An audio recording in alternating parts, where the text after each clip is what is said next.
Buenas tardes a todos, muchas gracias por venir, por asistir a este evento de SPL sobre un tema que ya es ha sido polémico en España, ha sido muy tratado, que es el tema de Venezuela, y por eso queremos darle hoy otro enfoque.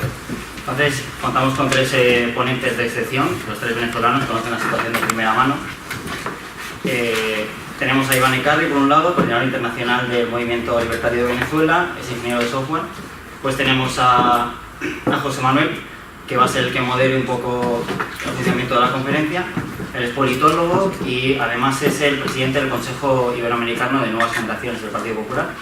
Y aquí contamos también con Mali Mauco, que es la coordinadora nacional de 20 España, politóloga también. Hoy vamos a darle, como he dicho, otro formato, otra visión al tema venezolano. Lo que vamos a hacer es tratar un poco cuál ha sido la deriva institucional de Venezuela, cómo hemos pasado de unas instituciones más o menos democráticas hacia pues, la tiranía socialista que conocemos todos hoy en día, y cuáles son las lecciones que podemos extraer de estos sucesos, cómo podemos intentar aplicarlas para que no se repitan en otros países de Iberoamérica. Muchas gracias por asistir y sin más dilación le doy la palabra a José Manuel. Gracias.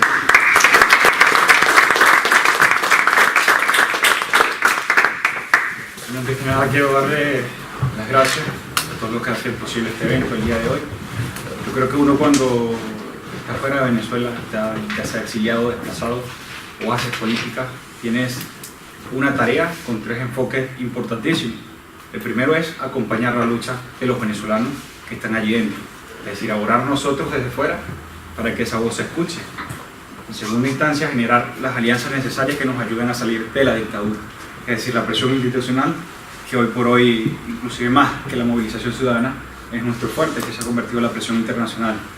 Y ahora, por supuesto, también tenemos la tarea de, digamos, de alguna forma narrar la historia, pero no solo lo que está pasando, sino cómo se hace posible que se inserten estos fallos de la democracia, que lleguen al poder los que, en definitiva, construyen un modelo político que solamente genera hambre, pobreza y restricción de libertades. Que creo que en eso todos los demócratas del mundo coinciden. En primer momento, yo creo que hay que revisar, creo yo, que es tarea de este conversatorio, hay que revisar cómo llega, digamos, de alguna manera el chavismo a Venezuela. En primer momento hay que ver, digamos, lo previo a ese evento. Teníamos, sí, una democracia que nace en el 58 en Venezuela y surge un pacto de punto fijo. A ver, que en efecto el pacto de punto fijo fue, digamos, la alianza de partidos políticos, se convirtió en un bipartidismo, pero que durante esos siguientes 30 y casi 40 años termina siendo, digamos, la conformación de los grupos de élite política desconectados de la sociedad venezolana. Y quiero decirlo no de manera de exclusión, sino que en los años 80, si nos situamos en la Venezuela, podríamos decir, el gobierno anterior estaba conformado de los dos mismos partidos, el gobierno actual está conformado de los dos mismos partidos, y el gobierno siguiente estaría conformado de los dos mismos partidos. Y a la vez, la toma de decisiones en el país era tomada por lo que se conocía la tripartita, es decir, un sector, Cámara de Trabajadores Venezolanos, Fedecámara, que es el sector industrial de Venezuela institucionalizado, y los partidos políticos con gran incidencia en esos dos sectores. Es decir, eran los mismos quienes tomaban las decisiones.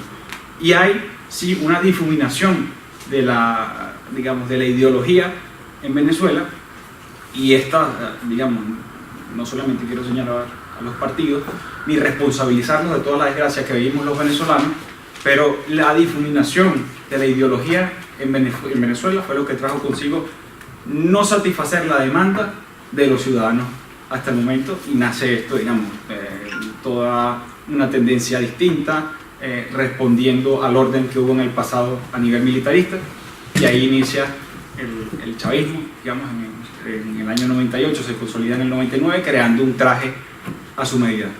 Es tarea de nosotros, que en este caso Iván Ekarri tiene una teoría bien contrapuesta de lo que pasa en Venezuela, pero sobre todo cómo cuidar la democracia y blindarla de todos estos fallos. Es decir, hay participación ciudadana, todo el mundo puede entrar en el sistema democrático, pero más allá de eso, la democracia tiene que ser un sistema capaz de protegerse a sí mismo.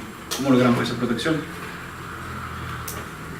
¿Cómo logramos esa protección? La única manera de lograr un cierto nivel de protección es reducir la capacidad del Estado de tomar decisiones por el individuo. La única manera de garantizar que el individuo se mantiene dentro de unos mínimos estándares de convivencia pacífica logrando que el Estado no tenga tanto poder. No sé si tú vas a hacer tu Sí. primera presentación. Sí, claro. Bueno, entendiendo un poco la introducción y también sabiendo que un poco la introducción es saber cómo llega el chavismo al poder y cuáles son los fallos institucionales que hablábamos, yo básicamente quería referirme a 3 puntos en específico, ¿no? Lo primero, y coincido un poco con la visión de José Manuel en el tema del concepto de democracia, y aquí me quiero detener específicamente porque, aquí entenderás, por ejemplo, tú, José Manuel, que también eres politólogo, de que la democracia es una forma de gobierno, pero, por ejemplo, cuando nos vamos a hablar de forma de Estado, entendemos que es una república, ¿no? Entonces, la pregunta también está en Venezuela de si hemos tenido república realmente o qué es lo que hemos tenido. Y la verdad es que yo creo que el fallo viene también dado desde el concepto de democracia que ha tenido Venezuela, porque el concepto de democracia en Venezuela se maneja de que es protagónica y participativa. Pero entonces justamente bajo este esquema o bajo este concepto de que es protagónica y participativa, pues entonces entendemos que básicamente la idea que lo rodea es la idea del sufragio y que la mayoría es la que está ejerciendo, como quien dice, el poder de cierta forma. Pero realmente yo creo que Venezuela debería pasar de este enfoque al enfoque de la democracia representativa, que es al final del día la democracia o el concepto que trae de alguna u otra forma más prosperidad, porque es donde nos vemos representados de alguna u otra forma, pero no solamente representados, sino que también tenemos nosotros como ciudadanos la capacidad de exigirle a esas personas que están allí o de remover esos cargos cuando se estén dando situaciones en las cuales obviamente no estamos de acuerdo o que se estén dando políticas que no estamos de acuerdo.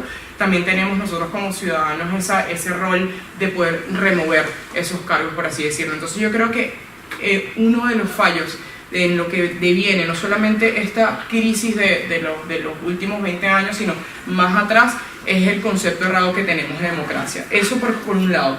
Lo otro en la construcción del liderazgo, porque sabemos que el liderazgo que viene ejerciendo el chavismo en los últimos 20 años es un liderazgo autoritario, de alguna u otra forma. Entonces ellos vienen dados bajo la concepción de destruir las instituciones, de agarrar primero las instituciones que ya estaban previamente concebidas y destruirlas sistemáticamente, como ya lo vemos.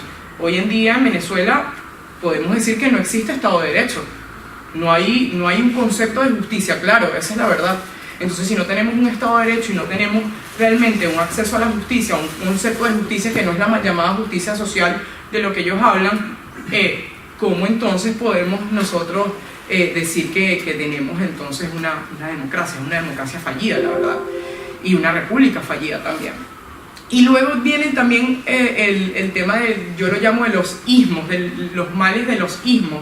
¿Por qué los ismos que le han hecho tanto daño a Venezuela? Porque justamente la visión con la que llega también el chavismo al poder es justamente por la idea del mesianismo, del caudillismo, del populismo, del clientelismo y de ese gran papá de Estado protector que, como todos sabemos, en Venezuela habían recursos allí que todo el mundo quería como que ahondar más allá, saber cómo podían sacar de Venezuela.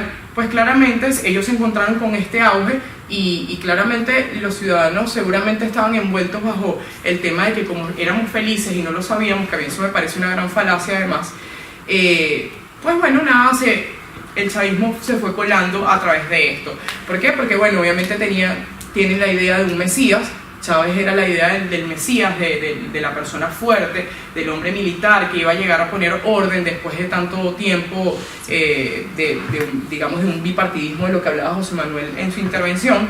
De una manera el caudillismo que siempre está presente, el militarismo además, que siempre es como que la figura del hombre fuerte, de un militar que venga a poner orden, siempre se encuentra presente también a lo largo de la historia de Venezuela.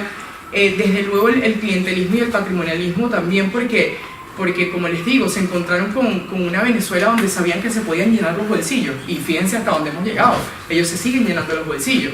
Entonces, la idea de esos ismos, como yo siempre lo llamo, es lo que le ha hecho tanto daño a Venezuela y ha hecho que se convierta en un gran papá estado, que al final del día ya los ciudadanos pues las libertades las tienen totalmente socavadas en Venezuela, ¿no?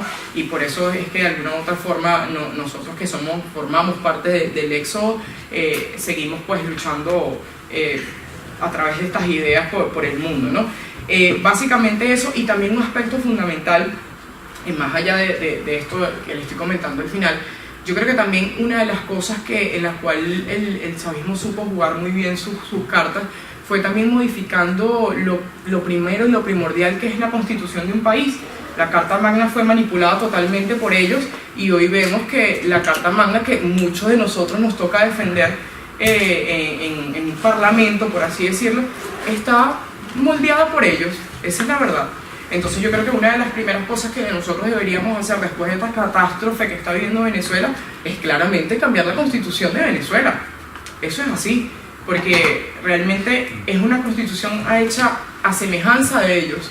Es como un molde que ellos hicieron y lo supieron hacer como plastilina para ellos poder tomar las decisiones que quisieron en todo momento.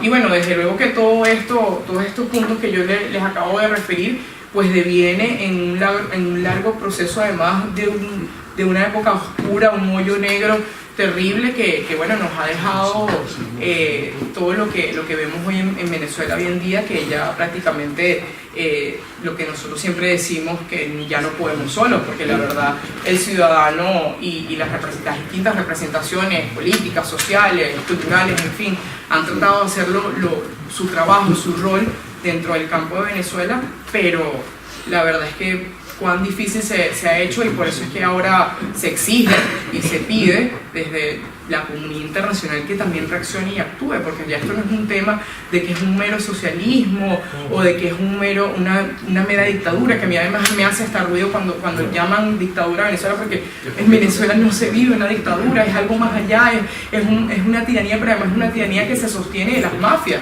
Entonces esto es un experimento para todos, no solamente para Latinoamérica, sino para el mundo. Entonces yo creo que básicamente estos aspectos son los más resaltantes en lo que devino el fallo institucional. Ya vamos a tocar un tema bien importante, que es el sostén ahora, es decir, el nivel de consolidación. Pero hay que decir algo importantísimo, y es el papel de la ciudadanía. El chavismo tuvo desde el minuto cero toda la aprobación de la gran mayoría de los venezolanos. A ver, en primer momento te cambian la constitución, pero lo hacen con apoyo popular. Segundo, durante los siguientes 15 años siempre ganaron las elecciones, con uso y abuso de los recursos del Estado, es cierto, pero siempre hubo una ciudadanía complaciente que, hasta que no se creó el colapso del sistema, dejaron de ser adeptos a ese clientelismo. Clientelismo cuando ya no hay ser cliente de nada, la verdad. Iván, algo importante, ¿más o menos democracia? En Venezuela hay democracia participativa, protagónica, comunitaria, abierta, en su esplendor. Más que de la democracia, a mí me gustaría tocar el tema del comunismo. ¿Tenemos comunismo en Venezuela? Esa es la pregunta realmente de fondo. Y si tenemos comunismo en Venezuela, ¿qué lecciones tenemos que aprender de ese hipotético comunismo de Venezuela? Bueno, yo tengo algunos slides que me gustaría mostrar, y me voy a parar allá adelante. Perdonen ustedes, que me voy a cambiar de sitio. Bueno, para saber si hay comunismo en Venezuela, lo primero que tenemos que hacer es definir qué es el comunismo. Bueno, Vladimir Ilich Lenin habla de dos fases del comunismo.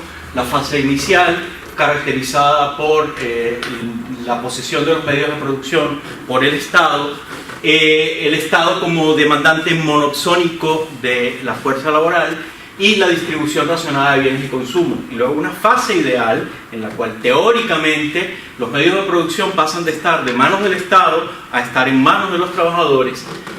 Ya desaparecen las clases sociales, que no sé exactamente a qué se refiere, porque más que clases sociales en el mundo contemporáneo, lo que existe, si hay algo a lo cual hacer referencia, son clases más bien económicas, más que sociales.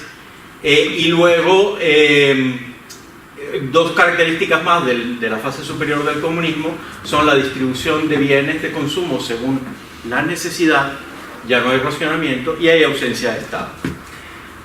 A estas dos fases de las cuales se refiere Vladimir Ilich Lenin se le agrega una fase inicial de transición que básicamente es la ruptura con la sociedad tradicional o las formas de organización republicana o monárquica anteriores a la implantación o el proceso de implantación del comunismo, que básicamente supone ese proceso de apropiación de los medios de producción por parte del Estado, ejerciendo la violencia política para eliminar las clases enemigas. ¿Quiénes son las clases enemigas? Pues básicamente la burguesía, básicamente la oligarquía y en general pues lo que nosotros aquí en España llamamos la casta. ¿Tenemos comunismo en Venezuela? Bueno, en el año 2002 comienza el proceso de apropiación de los medios de producción por parte del Estado, básicamente con la aprobación de la Ley de Tierras en el año 2002, que es la primera estocada que le da el gobierno chavista a la propiedad. ¿Qué hace la Ley de Tierras? Antes del 2002 había, digamos, un reconocimiento tácito desde la Ley de Tierras de la Reforma Agraria del año 1960 de que el ocupante de una tierra, siempre y cuando lo hubiera ocupado de forma no violenta, es decir, sin usurpar los derechos de los demás, después de un cierto tiempo de ocupación, adquiría ciertos derechos de propiedad. Esto queda derogado en la ley del 2002 y se empieza a promover además la ocupación de las tierras, entre comillas, ociosas, por parte del pueblo, para que el pueblo tenga tierras. Se cambia la figura jurídica que permitía el cambio de propiedad de las tierras, que hasta ese momento se hacía mediante procedimientos, digamos, judiciales o a través de sentencias judiciales, y se convierte en una decisión de carácter netamente administrativo tomada por el Instituto Nacional de Tierras, el INTI. Esa es la primera estocada, pero la cosa no termina allí. Desde el año 2007 Chávez comienza un proceso de expropiación de las grandes empresas venezolanas, comenzando con las empresas de telecomunicaciones, las empresas estructurales de la economía venezolana. Todas las empresas eléctricas, todas las empresas de telecomunicaciones, las empresas que producían las materias primas esenciales de la exportación, sin ni siquiera hablar del petróleo, que ya sabemos que siempre fue un tema de propiedad estatal, pero algunas empresas, como por ejemplo la siderúrgica del Orinoco, muchísimas empresas, sobre todo del eje... ¿Sí? Diana, la industria agroalimentaria, por ejemplo, las empresas agroalimentarias, pero no solamente Diana, la Nestlé, la PepsiCo, la Polar, los centrales azucareros, es decir, hubo una serie larguísima de expropiaciones que comienzan en el año 2007 y no se han detenido. Ya estando en el gobierno en el año 2017, Nicolás Maduro se dice, reporta 474 medidas de expropiación contra la propiedad, de expropiación contra la propiedad privada industrial. Aquí ya no estamos metiendo expropiaciones de carácter agrícola ni de tierra. Estos son ya no en el nivel de las grandes empresas, sino en el nivel de medias y pequeñas empresas. Con lo cual, el gobierno paulativamente se fue apropiando de los medios de producción, en algunos casos con compensación económica de forma arbitraria, porque la medida de la compensación económica la establecía el propio gobierno sin que hubiera digamos, ningún criterio económico de valoración. No solamente eso, como había dicho antes, Venezuela es un país monoproductor petrolero. Esto era así, no desde el gobierno de Chávez. Venezuela ha sido un país monoproductor petrolero prácticamente desde la caída del dictador Juan Vicente Gómez en el año 1936. No cayó, murió. Pero bueno, en el momento en que muere comienza una reorganización de la estructura política venezolana, y dentro de esa reorganización comienza también el proceso de desarrollo de la industria petrolífera venezolana. A cifras del año 2017, el 92% de las exportaciones venezolanas eran petróleo, productos derivados del petróleo o productos relacionados con el petróleo como plásticos, fertilizantes, etc. En cuanto a las importaciones, pues también tiene un cierto monopolio el gobierno venezolano, siempre lo ha tenido, pero después de Chávez muchísimo más. Importaciones de productos minerales, yo no sé si ustedes lo saben, pero el petróleo venezolano es lo que se llama crudos pesados, crudos extra pesados. Eso básicamente significa que la composición del petróleo es de hidrocarburos de cadenas muy largas que lo hacen extremadamente denso y extremadamente viscoso. Para que este petróleo pueda ser procesado en la refinería hay que mezclarlo con petróleos ultralivianos. Esa es la única manera que el petróleo venezolano puede ser consumido en el exterior. ¿De dónde sale eso? Pues de las importaciones minerales, que representaban 22% de las importaciones. Por cierto, a los teóricos que dicen que Venezuela está en la situación caótica y crítica en que se encuentra hoy en día por la intervención de los Estados Unidos y las sanciones de los Estados Unidos, déjenme decirles que hasta marzo del año 2018 no había ninguna prohibición, sino que el principal exportador de crudos livianos para la mezcla del petróleo venezolano era Estados Unidos, y el principal comprador de los productos venezolanos, en particular el mismo petróleo que se producía en Venezuela, era los Estados Unidos. Así que de sanciones, estimados amigos, nada.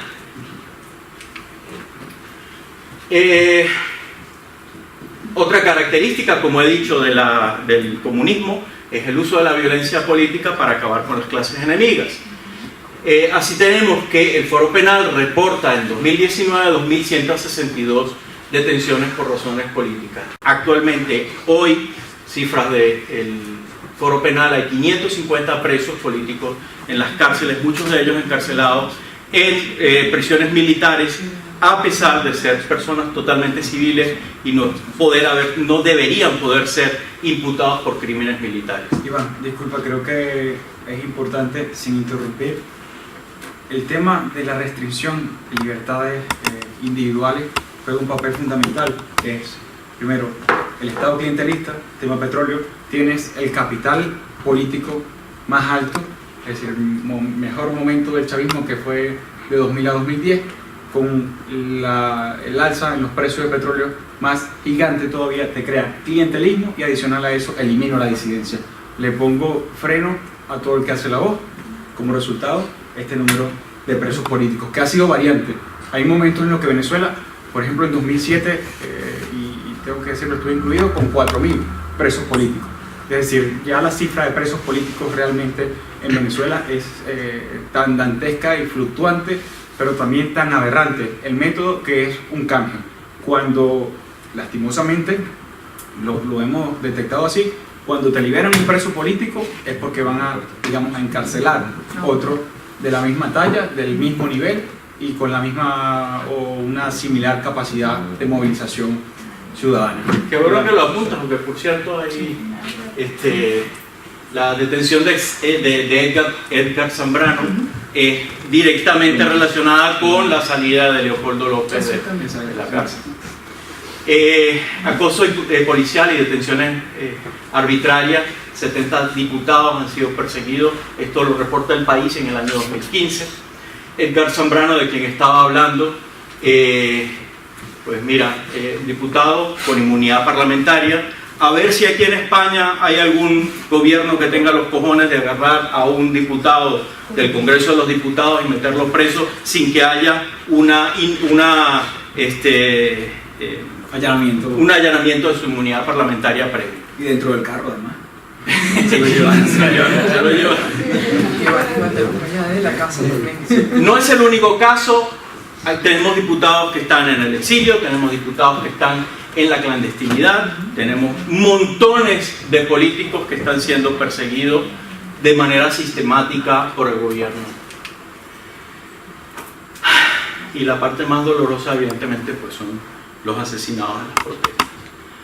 Esto no pretende ser una lista demostrativa ni exhaustiva de todas las muertes, es solamente un tributo a las personas que en el año 2014 perdieron la vida.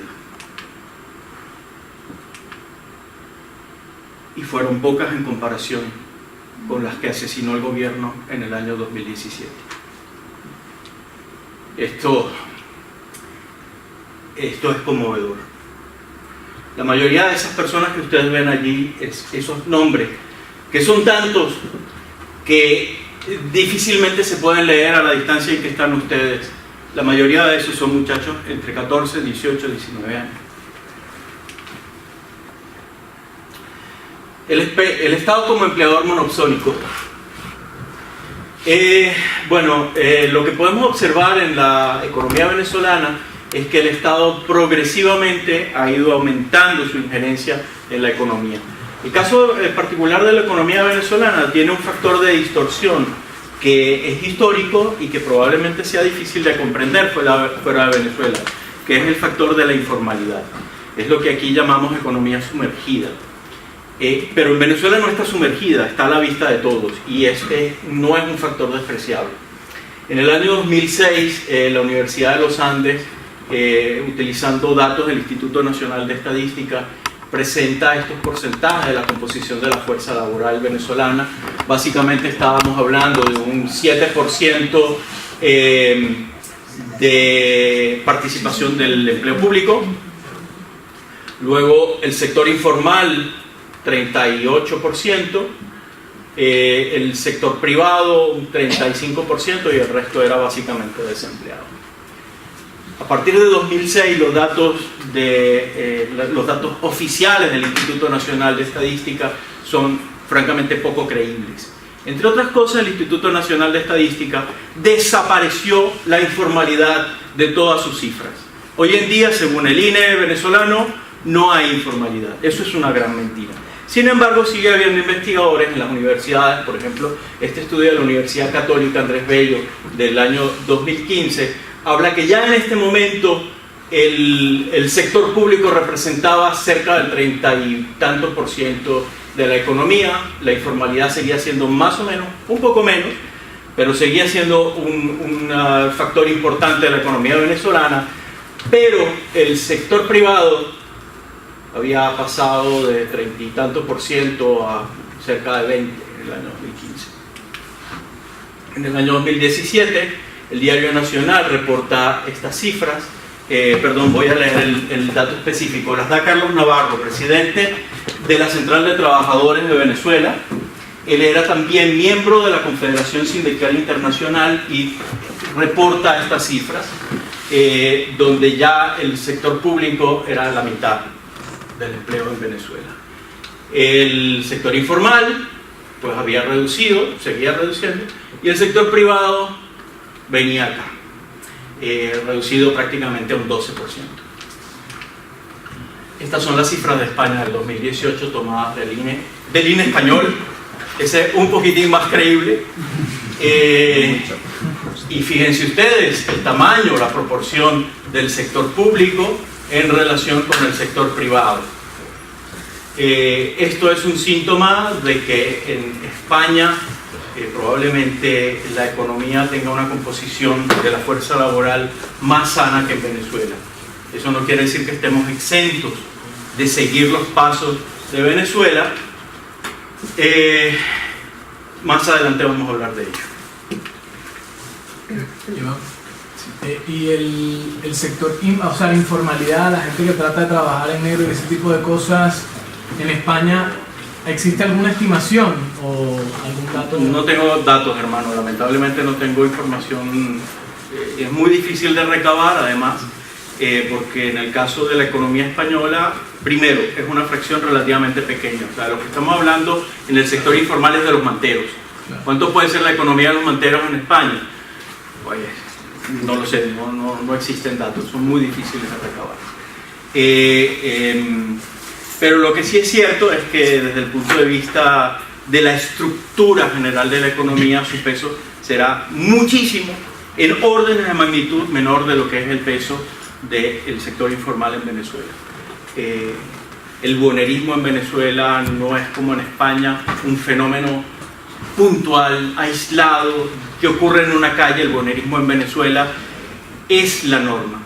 Es decir, la gran mayoría de la población venezolana vive o bien del gobierno o bien de lo que vende con mantas o con, bueno, ni siquiera con mantas, con maletines o con, se montan en las bucetas. Disculpa, preguntan que expliques mejor a qué te refieres con buhonerismo. O sea, yo lo entiendo, pero manteros. en español Manteros. Buhoneros en Venezuela son los Economía manteros. informal, básicamente.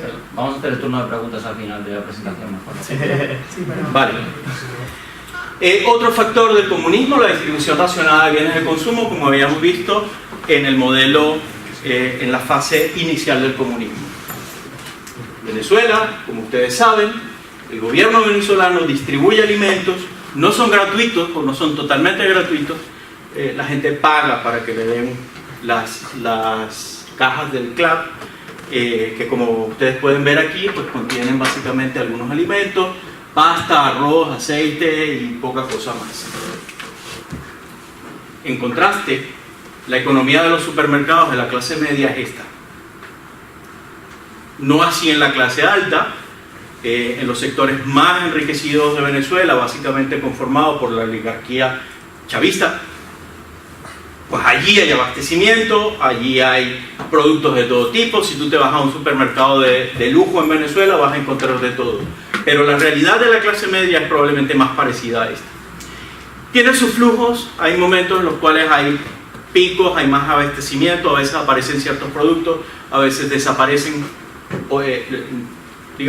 hay como cierta periodicidad. Y esa periodicidad básicamente está relacionada con la capacidad del gobierno de proveer dólares, entre comillas, a precios razonables, para que el sector interno haga importaciones de productos. Porque en Venezuela, lamentablemente, ya lo que queda produciéndose es marginal.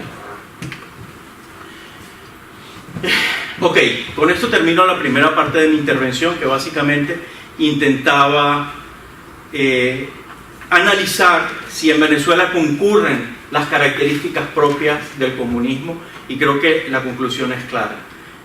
Tenemos comunismo que está entre la fase, digamos, preliminar y la primera fase o la fase inicial del comunismo. Gracias. Hemos visto, en efecto, un proceso de consolidación. Primero, una digamos, estructura estatal dantesca en Venezuela, un capital, sí, y hay que decirlo, político enorme, la complacencia de gran parte de la ciudadanía y sobre todo la restricción de libertades, sin dejar atrás, por supuesto, el clientelismo. ¿Dónde fallamos los ciudadanos? ¿Dónde fallaron digamos, la composición de la política opositora venezolana durante los 15 años? Yo también la hice, pero no la tengo que responder.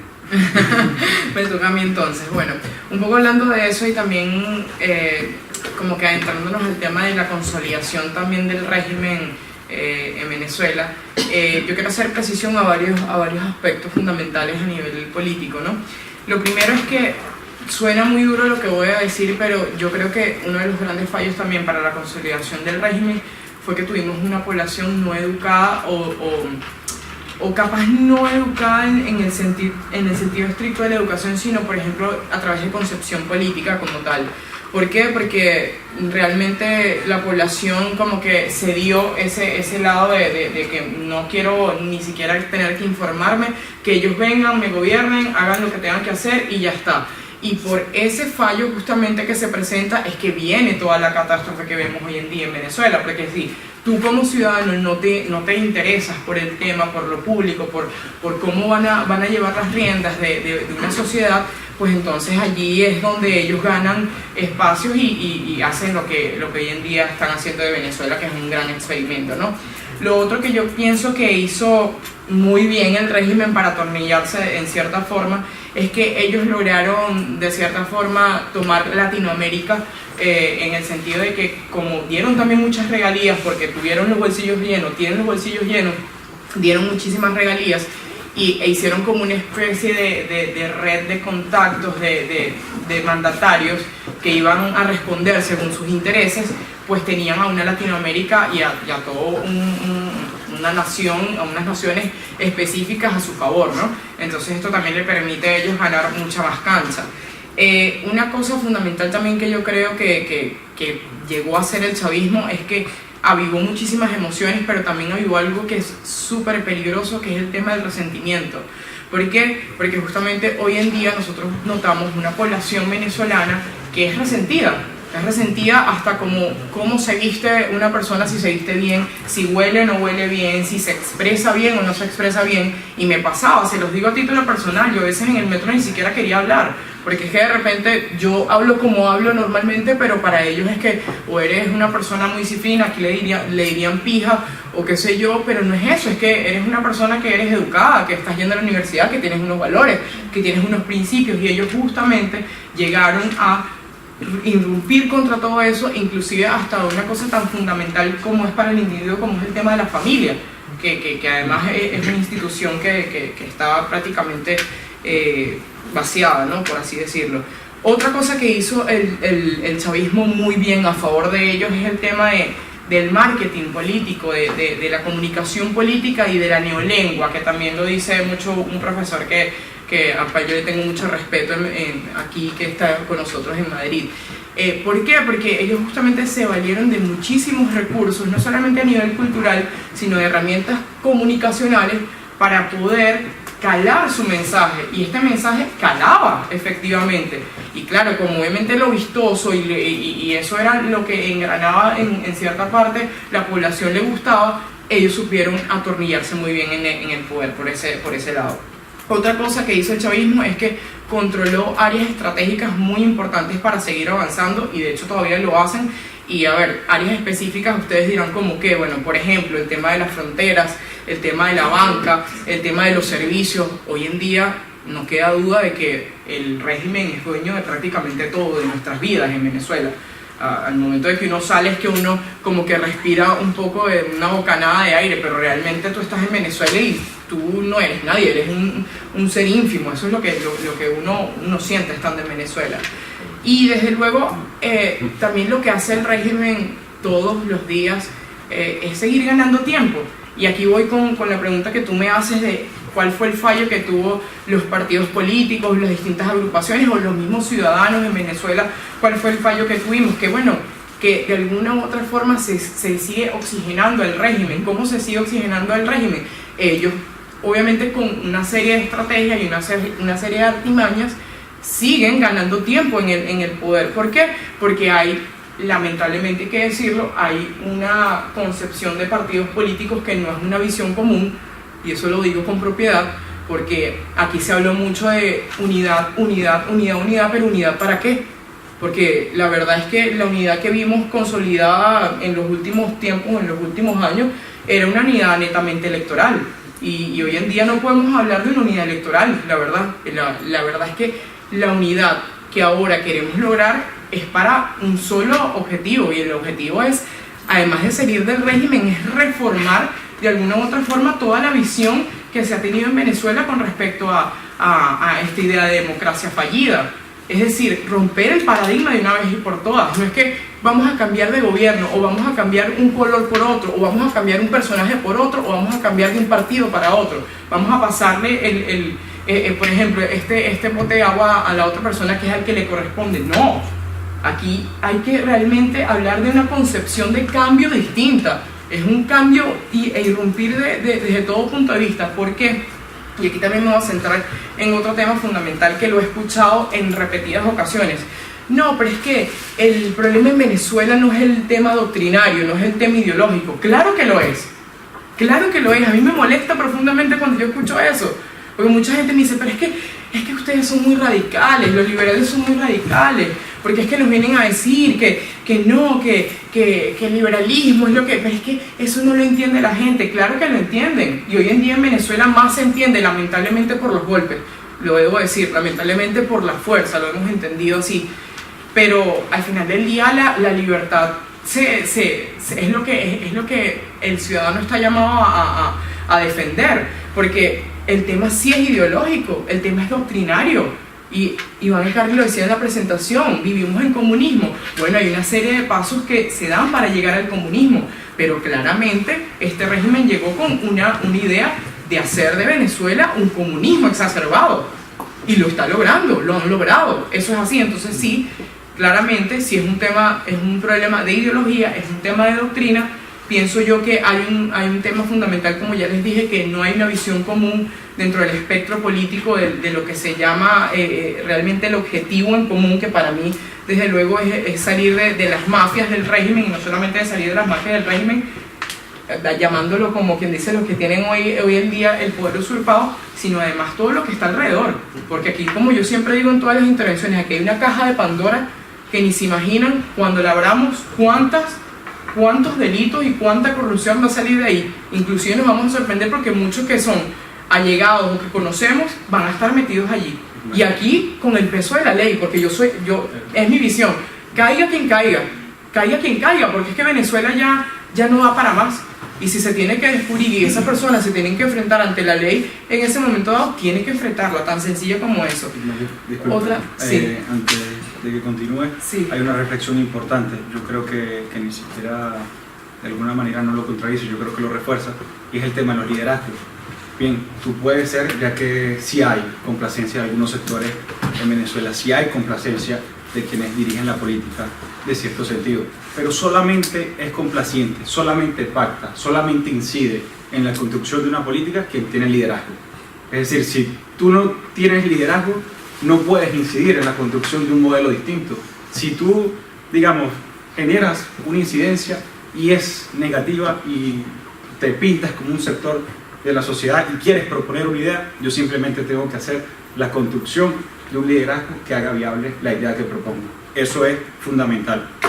Excelente que tocaste ese punto también, José Manuel, porque otro de los ítems que quería comentarles es que a través de esta serie también de estrategias que ha utilizado el régimen a su conveniencia, es que también con esta visión obviamente logra debilitar todo lo que hemos llamado como la oposición venezolana, y claramente la oposición venezolana no se levanta, vamos a estar claros, no se levanta. O sea, hay picos muy altos en los que decimos, oye, creo que este es el momento, pero ¿qué pasa? Vuelven a ganar el tiempo el régimen y les pasa por encima. Entonces yo creo que ahí hay un punto a favor otra vez del régimen, donde claramente debilita a los partidos políticos y nosotros de alguna u otra forma no volvemos a agarrar vuelo.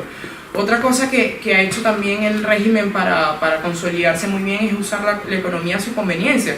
Y sabemos que la economía es uno de los factores más importantes de la sociedad, por no decir que es el primordial, es el de mayor avance. En fin, yo me puedo aquí sentar a decirles horas y horas porque la economía de un país es prácticamente lo más importante de la sociedad, pero ellos han usado la economía en su conveniencia. La verdad es que prácticamente hoy en día todos los sectores de la economía en Venezuela están tomados por ellos. Ya no hay ni siquiera espacio ni siquiera para el emprendimiento, porque los emprendedores hoy en día que están en Venezuela hacen una labor muy ardua y siguen haciéndola, y yo he conocido proyectos maravillosos, pero la verdad es que no les permite, el sistema no les permite avanzar más. Otra cosa fundamental que también ha hecho el régimen y además ha sido sostenido en eso, es que ha quebrado moralmente a toda una nación. Y es allí, eso es un punto además sumamente duro y sumamente importante, porque de hecho yo veía cómo se le aguaron los ojos aquí acá arriba hablando del tema de los caídos y de las distintas personas que hoy están presos y que están cercenados de sus derechos humanos, en fin. Y eso hace que se quiebre moralmente una nación, ¿Cómo tú le exiges a un ciudadano que siga dando más cuando han perdido familiares en protestas, cuando tienen a un familiar tras las rejas, cuando tienen a cierta parte de su familia, o por no decir toda su familia, en el exterior, y ellos siguen estando allí, los roban, los vejan, en fin, reciben amenazas? Entonces eso te quiebra moralmente y de alguna u otra forma tú no reaccionas cuando estás quebrado moralmente, esa es la verdad, te sientes además en lo más mínimo. Ya dejas de ser un individuo y un ciudadano a ser parte de la nada, por así decirlo. Y otra cosa también que hizo muy bien el régimen, y lo ha hecho muy bien, es que además ha creado grupos armados en toda la población, que además le ha permitido a ellos avanzar en el tema de la inseguridad. Y claramente tú ya no sabes ni quién es quién, o sea, te puede robar tanto una persona vestida de civil como un policía nacional, por ejemplo. O ver a un guardia nacional en la calle, a mí no me inspira ningún tipo de respeto en Venezuela, sino más bien me genera ansiedad, me genera miedo. ¿Por qué? Porque los que estamos aquí sentados, yo creo que muchos de nosotros fuimos parte de persecuciones y realmente eso no es para nada bonito. Uno además se acostumbra y eso está mal. Yo a veces salía de mi oficina y yo veía la camioneta negra siguiéndome y yo decía, ay, otra vez el SEBIN. O sea, pero claro, ya tú lo veías como normal y eso no es normal. Eso no es normal, la verdad es que no lo es. Entonces, una de las cosas que ha hecho también el régimen en ese sentido es crear este estado de zozobra y este estado de inseguridad para todos los ciudadanos, que al final del día se traduce pues en temas así de violación de derechos humanos, en éxodo, como yo les dije, que para ellos es triunfo al final del día, porque el hecho de que nosotros estemos aquí o estemos en distintas partes del mundo es un triunfo para el régimen, porque al final del día ellos se están quedando, como quien dice, con la población que realmente no tiene las posibilidades de salir, y esas personas se entregan a lo que se está viviendo hoy en día, y eso es aún más tétrico, porque ¿cómo entonces paramos esta desgracia? La verdad es que es muy doloroso. Y para finalizar este punto, y yo sé que me estoy extendiendo, quiero también dejarles como que precisado unas cositas que yo noté, porque me parece que Venezuela ha sido acompañada también, además de muchísimas falacias y de muchísimos mitos, y yo los anoté aquí para que no se me olvidaran, porque me parece que eso no es así, y va a sonar muy duro lo que les voy a decir, pero quisiera que hoy se llevaran eso, porque me parece desde mi visión que eso es así.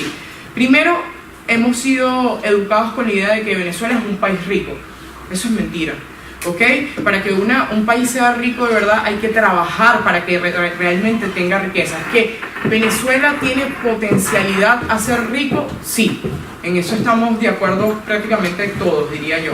Porque sí tenemos potenciales, tenemos recursos, tenemos calidad humana, tenemos talento humano para desarrollar un país que puede llegar a ser rico. Pero es mentira que Venezuela hoy en día es un país rico o que fue un país rico.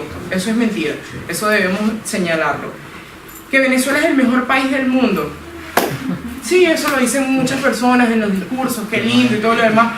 Pero no, la verdad es que no. O sea, tenemos muchísimos países que son bellísimos y que todo el mundo dice que su país particularmente es el mejor país del mundo. ¿Qué es lo que tenemos que hacer en Venezuela? Justamente crear las capacidades y tener un desarrollo que permita avanzar hacia un desarrollo, hacia un país tecnológico, hacia un país de energías sustentables, en fin, que pueda permitir que sea uno de los mejores países del mundo. Porque para mí, ojo, no es que le estoy diciendo que Venezuela sea el peor país del mundo, para mí es fascinante, para mí sí es uno de los mejores países, pero hay que trabajar muchísimo después de esta catástrofe, porque nos van a dejar en ruinas el país, y eso lo tenemos que tener claro. El tema de que no somos Cuba, nunca vamos a llegar a ser como Cuba, difiero totalmente. Fíjense en dónde estamos. Yo creo que estamos en un momento en el que estamos hasta peor que Cuba. La verdad es que las personas que dijeron en su momento muchísimas veces esto, yo hasta me río porque digo, mira hasta dónde somos capaces de llegar. Y eso lo conecto también con el tema de que mucha gente dice, bueno, pero es que ya yo no creo que Venezuela dé para más, porque es que ya Venezuela ha tocado fondo. Mentira, los países nunca llegan a tocar fondo y siempre se puede estar peor. Es decir, que Venezuela está en una crisis muy fuerte, pero siempre se puede estar peor. Es decir, que vienen cosas peores, lamentablemente lo debo decir.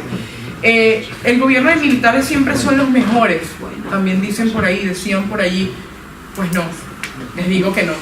Es más, los militares no tienen ni por qué inscribirse en la política, ellos tienen un rol determinado y creo que uno de los mayores errores que tuvo también el régimen fue darle poder al tema militar, ¿ok?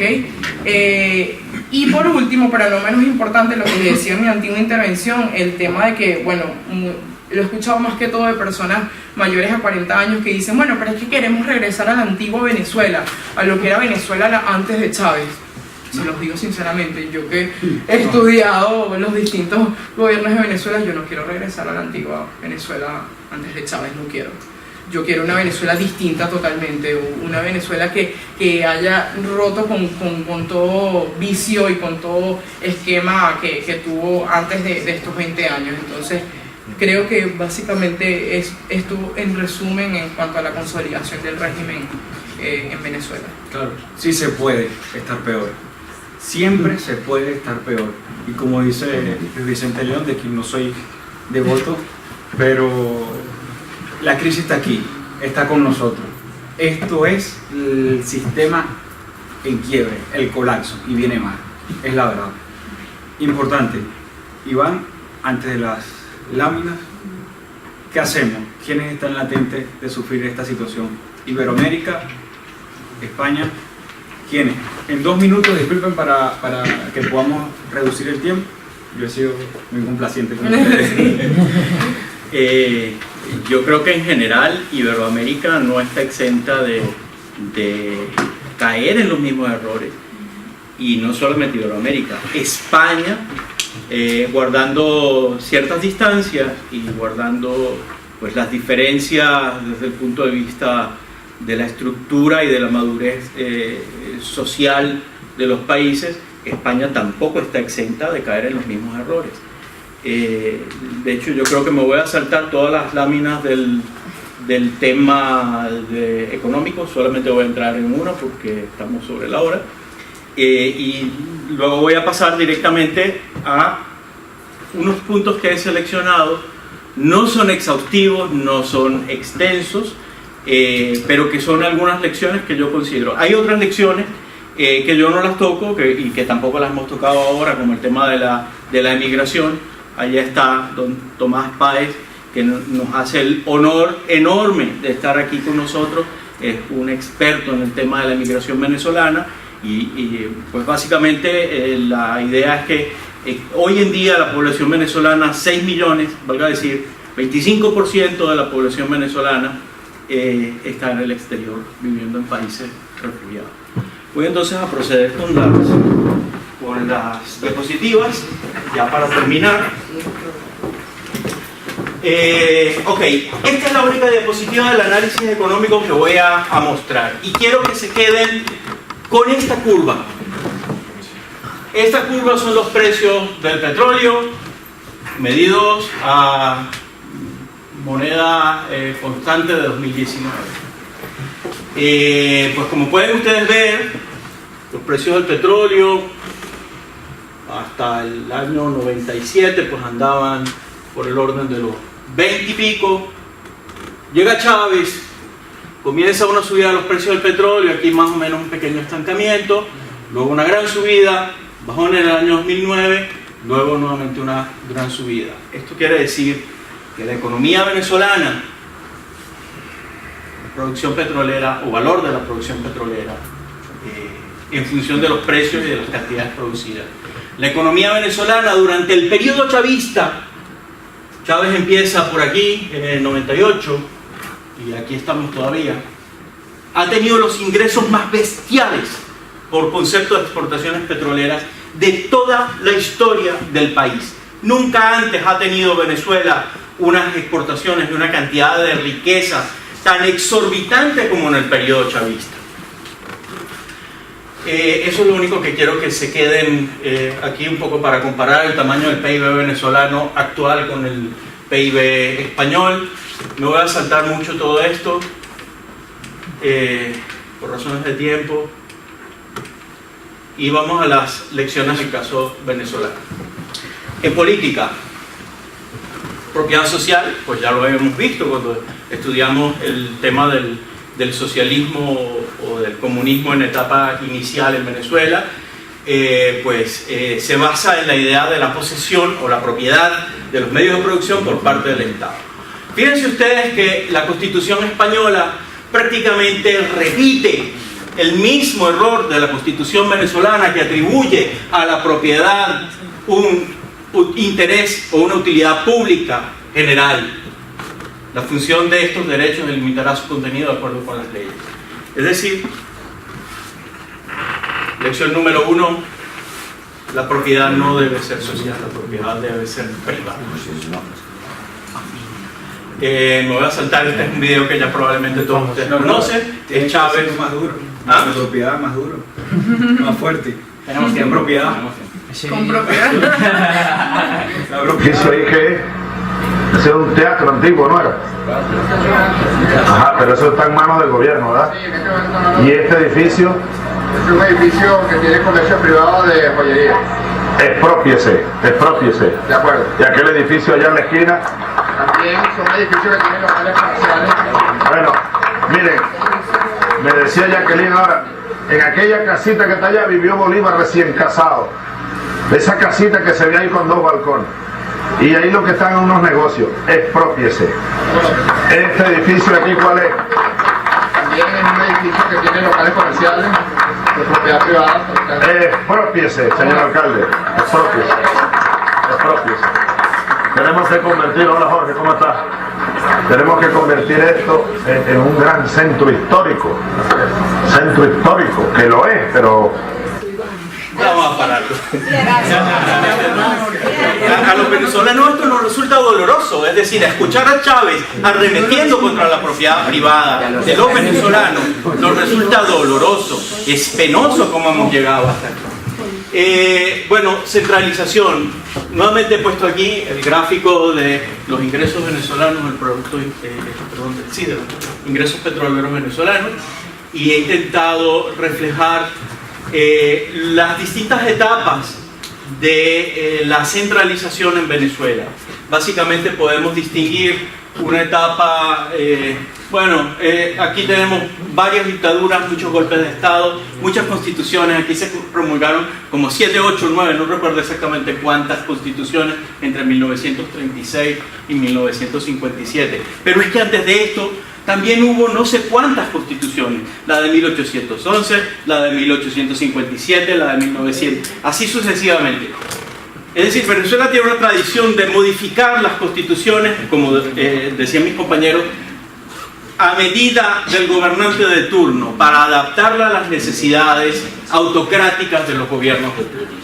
En 1958 comienza un proceso de descentralización federalista de Venezuela, con el gobierno de Rómulo Betancourt. Ese proceso más o menos se mantuvo a lo largo del tiempo sin ser totalmente exitoso hasta el año 1983. Aquí comienza el trabajo de la Comisión para la Reforma del Estado, que hizo una serie de propuestas y modificaciones hasta el año 1988, cuando por primera vez se eligen alcaldes y gobernadores de manera democrática en Venezuela. Eso quiere decir que todo el resto del tiempo las autoridades, tanto locales como estadales, es como si aquí los ayuntamientos fueran designados por el presidente de la República o designados por una autoridad de índole local, y que los presidentes de las comunidades autónomas fueran designados por el rey o por el presidente del gobierno. A que ningún español se le ocurre que esto tenga la más mínima lógica ni la más mínima racionalidad. Pues así era la Venezuela hasta el año 1988. 88 elecciones, Carlos Andrés Pérez gana aquí en el año 92, Chávez da el primer golpe de Estado. ¿Ok? Y aquí ya se empieza a fracturar. Porque lo que ocurre aquí es que este golpe de Estado, bueno, a ver, un poco de historia para aburrirlos. Pérez había sido básicamente un socialdemócrata en su primer gobierno en el año 1974. En su segundo gobierno empieza a aplicar una serie de medidas liberales, medianamente liberales, básicamente influenciadas por la Escuela de Chicago. esas medidas, a mi entender, mal aplicadas, terminaron causando un desajuste social, una situación de desequilibrios que hicieron que ese malestar en el año 92 el año 89 fue el motín del Caracazo. Esto fue una bajada de la población más pobre de Venezuela que tomó la ciudad, hicieron unos grandes saqueos y ahí empezó a gestarse el golpe de Estado de Chávez en el 92. Luego aquí vino todo un proceso de inestabilidad, hubo como 3 presidentes, estuvo Octavio Lepage, estuvo después Ramón J. Velázquez y finalmente sale electo Rafael Caldera. Iván, disculpa, algo importante, en el periodo de los 90 en Venezuela, tan fracturado estaba el sistema político que se sirve la mesa. Es decir, cerramos los 80 con una explosión social, con un estallido social, viene el 92, un golpe de Estado y además, hay que decirlo, quienes destituyen al presidente Pérez, su misma bancada, y sí, tan fracturados están los partidos políticos que incluso el líder de COPEI en ese momento, ya no líder de COPEI, pero que abandona el partido y sale electo por convergencia. Es decir, los partidos políticos fracturados, la reacción social, digamos, generando agitamiento, ya en los años 90 sería de total convulsión para Venezuela. Bueno, aquí en cuanto Chávez toma el poder, reforma la Constitución y aquí empieza el proceso de recentralización. Ese proceso de recentralización no se hace utilizando las instituciones que ya existían, sino sobreponiendo a esa estructura de municipios y estados, cada uno de los estados con su asamblea legislativa y todo lo demás. A eso le superponen una estructura formada fundamentalmente por militares y fuerzas paramilitares. Eso se llamó el Plan Bolívar 2000. Entonces, ¿qué pasó? Que el presupuesto que normalmente estaba canalizado a través de las gobernaciones y los ayuntamientos pasó a ser administrado por los comandos regionales, por las divisiones, por las brigadas, etc. Es decir, por el estamento militar, en connivencia con la clase política chavista que ya en este momento pues ya tenía más o menos una cierta estructura. ¿Cómo estamos de descentralización en España? Bueno, obviamente estamos a años luz de la situación venezolana, sin embargo, no hay que pasar por alto que tanto de la izquierda como de la derecha existe una intención de recentralizar una serie de funciones y atribuciones que ahora están en manos de ayuntamientos y de comunidades autónomas. Ojo con eso porque eso puede ser un error. Otro error, falta de separación de poderes. Bueno, Montesquieu ya muy tempranamente advertía sobre este problema. Históricamente en Venezuela, como había contado anteriormente, el poder ejecutivo o el poder legislativo intervenían uno en el otro y ambos sobre el poder judicial, y básicamente eso creó una situación en la cual el poder judicial venezolano perdió totalmente su independencia, su capacidad de actuar de forma justa. Se convirtió en un instrumento del Ejecutivo para actuar contra las fuerzas opositoras, para la represión y para la condena y la disolución social.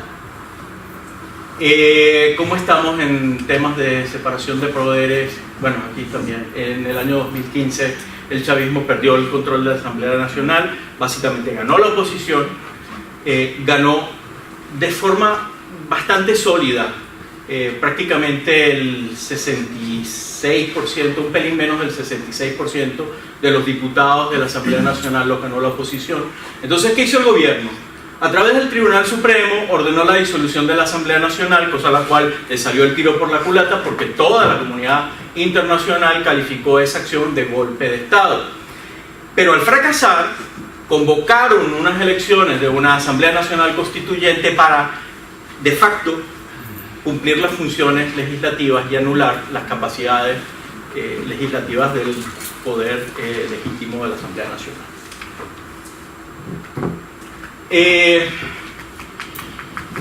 Esto en España, bueno, hay malos indicios en el sentido de que vemos mucha influencia y mucha capacidad de los partidos constituidos para influenciar en la designación de jueces a través del Consejo del Poder Judicial, el Consejo Superior del Poder Judicial.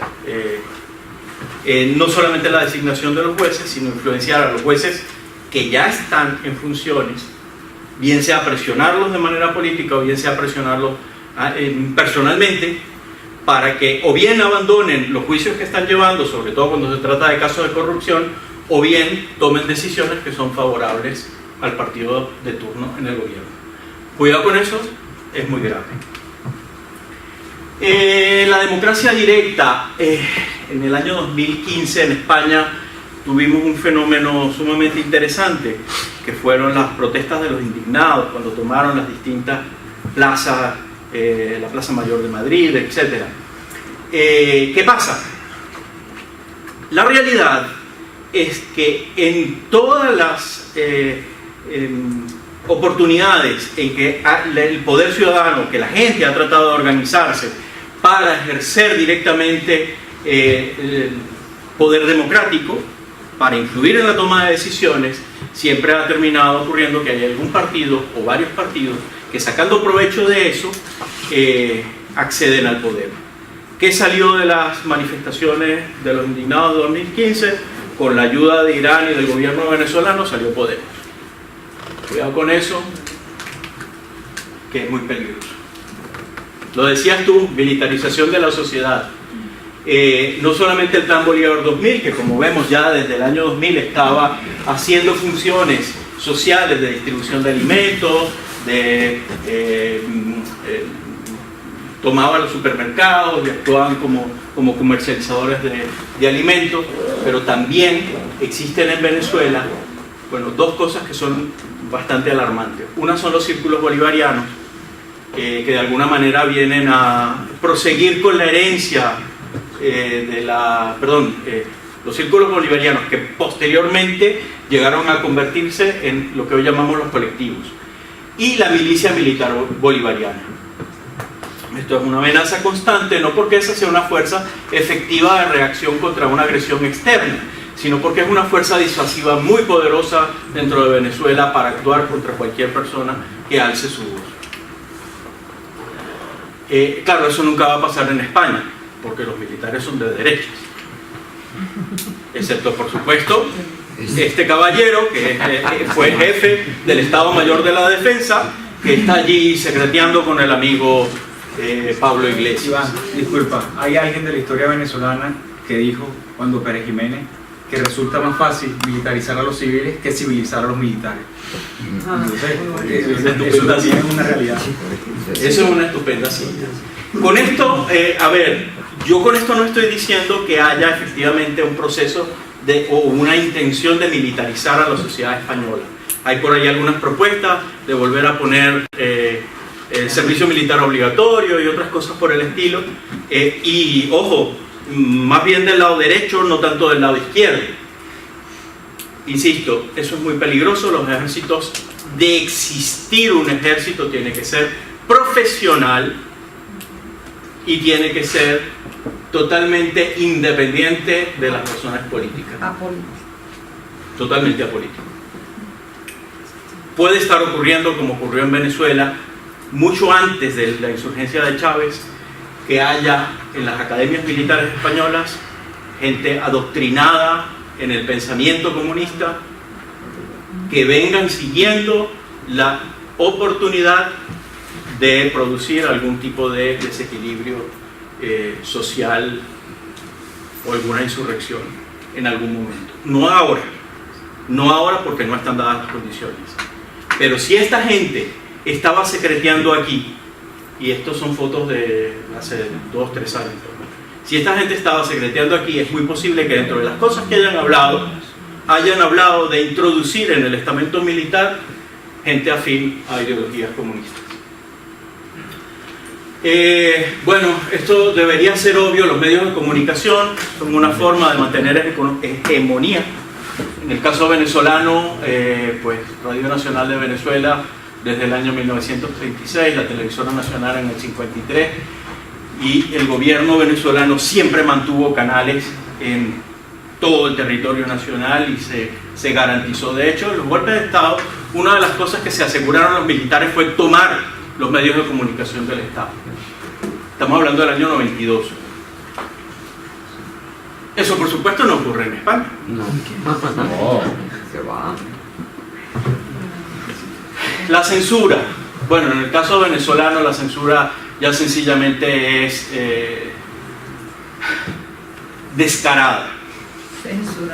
Es tan sencillo como que la Comisión Nacional de Comunicaciones dé una orden a la Guardia Nacional para que vayan, decomisen equipos, cierren emisoras, cierren periódicos. Pero no solamente eso, es que el gobierno tiene el control de las importaciones y el control de Internet, con lo cual cuando hay cualquier tipo de hervor popular, Internet caído, ya no funcionan, funcionaba, deja de funcionar la telefonía móvil. Pero no solo eso, el tema de la libertad de expresión es tal que hay ahora mismo gente presa por un tuit. Como aquí. Y yo creo que eso nos pone más... Sí, aquí también, aquí también. Y en Rusia. Aquí está este señor preso por una J que llamó la J del policía y puta. Sí. Bueno, ya este no está preso, realmente ya está, pero vamos, fue sometido a juicio y tuvo que pagar multa por ello. Este es otro tipo de censura, es una censura posterior, pero bueno, este caballero, por decir 3 tonterías, ojo, yo no soy fan ni tengo ningún aprecio por el caballero Jiménez Los Santos, pero la realidad es que yo como libertario defiendo la libertad de expresión, incluso al extremo de que este tipo de cosas me parecen un atropello contra la capacidad o la libertad de expresión del ser humano. No tendría por qué haber una condena porque él haya dicho lo que haya dicho. No hay un daño material en este tipo de cosas. Multa récord de la Generalitat para Astioir. Ojo, yo soy activista por los derechos LGBTI, pero este tipo de cosas son nocivas, son peligrosas. Si la gente de Astioir quiere sacar su autobús, macho, que lo saquen. La afrenta contra la libertad de expresión no puede ir hasta tal punto de que porque alguien saque un autobús lo vayan a sancionar, lo vayan a condenar e incluso le vayan a secuestrar el autobús como se lo tuvieron secuestrado. En economía. Bueno, la estatización de la economía, esto ya es más llover sobre mojado. Ya hemos visto como el petróleo, no solamente el petróleo, sino todos los minerales, las comunicaciones, la electricidad, los servicios portuarios, el sector agroindustrial, la banca, etcétera, aeropuertos, acueductos y aguas servidas, en general los principales sectores productivos de la economía venezolana, totalmente en manos del Estado. Eso nunca va a pasar en España.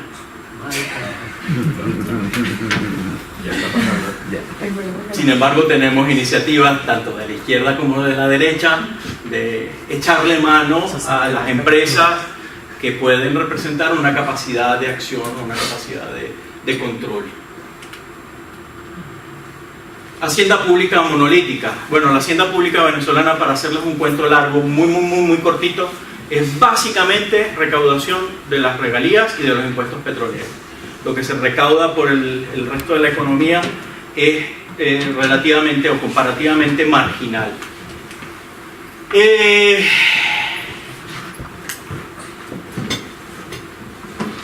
Nunca va a pasar en España, evidentemente. Pues la tendencia en España en este momento es que los partidos están hablando del tema de la armonización fiscal, del tema de que Madrid es un paraíso fiscal porque tiene unos impuestos sobre la renta ligeramente inferiores al resto de comunidades autónomas, Cuidado con esto, que es un problema. Estas cosas todavía no pasan en España porque aquí tenemos la emisión monetaria y el control de las tasas de interés controlada por el Banco Central Europeo. Pero ojo, que Draghi lleva por lo menos desde el año 2010 haciendo manipulación de la política monetaria, controlando la emisión monetaria y ofreciendo dinero a los estados para reducir el coste de su deuda. Una cosa que quería llamar la atención, esto que está aquí es una escala logarítmica. Valga decir, esto si uno lo pone en una escala proporcional, lineal, la curva se va para allá, para arriba. Y solo es la M2. Y solo es la M2. Y solamente, sí, efectivamente, solamente es la M2. En cuanto al tema de la tasa de interés, bueno, ya ustedes saben cómo funcionan los bancos centrales. Los bancos centrales ofrecen a la banca privada una oferta de dinero a precios por debajo del mercado, de tal manera que se crea una situación viciosa en la cual la economía tiene un financiamiento por debajo de su valor real o de su precio real. ¿Qué ocurre con eso? Bueno, ocurren muchísimas cosas. No quiero entrar en el detalle del análisis económico, pero básicamente, para hacer un cuento largo muy cortito, lo que ocurre es que el dinero cada vez vale menos. Me voy a saltar esto. ¿Por qué? Bueno, la emisión monetaria en España más o menos controlada, las tasas de interés, pues ya dije lo de Draghi. Control de precio, tampoco ocurre en España o no ocurre tanto. En Venezuela teníamos el Instituto para la Defensa de las Personas en el acceso a los bienes y servicios, el INDEPAVIS, la Superintendencia Nacional para la Defensa de los Derechos Socioeconómicos, SUNDE. Esto básicamente eran unas mafias para ir a cerrar el comercio y para ir a cerrar cualquier empresa que no cumpliera con las restricciones o con las imposiciones del gobierno. Control cambiario tampoco ocurre en España. No está ocurriendo lo del control de precios, no está ocurriendo en España, pero hay propuestas de controlar los alquileres. Sí, efectivamente. De controlar la efectivamente. Entonces, sí lo hay. Sí, tienes toda la razón, efectivamente hay propuestas y puede venir en camino. Al menos en ciertos sectores de la economía. En cuanto al control de cambios, pues tampoco, por las mismas razones que dije antes, la emisión de la moneda española está en manos del Banco Central Europeo. En esta gráfica, pues aquí vemos cuál era el valor en el mercado del dólar en comparación con el bolívar y cuál era el valor que el gobierno decía que tenía el dólar en comparación con el bolívar. Esto tiene muchísimos efectos perniciosos. El más grave probablemente es que quienes reciben la asignación de estos dólares o de esta moneda extranjera a un precio ridículamente preferencial, agarran ese dinero, lo venden aquí, vuelven a tener bolívares, adquieren más de estos dólares baratos, vuelven a venderlo a este precio, adquieren más, es decir, tienen más bolívares, adquieren más dólares a este precio, lo venden a este precio y se hacen infinitamente millonarios. Bueno, con esto llego al final de mi presentación. Una cita de Murray Rothbard: siempre se ha considerado que el gobierno, sus dirigentes y operadores están por encima de la ley moral general. El servicio al Estado excusa a todas aquellas acciones que serían consideradas inmorales o criminales si fueran cometidas por ciudadanos privados. La característica distintiva de los libertarios es que se aplica serena e inflexiblemente la ley moral general a todos, incluso aquellos que forman parte del aparato estatal, sin excepción. Así que bueno, muchas gracias.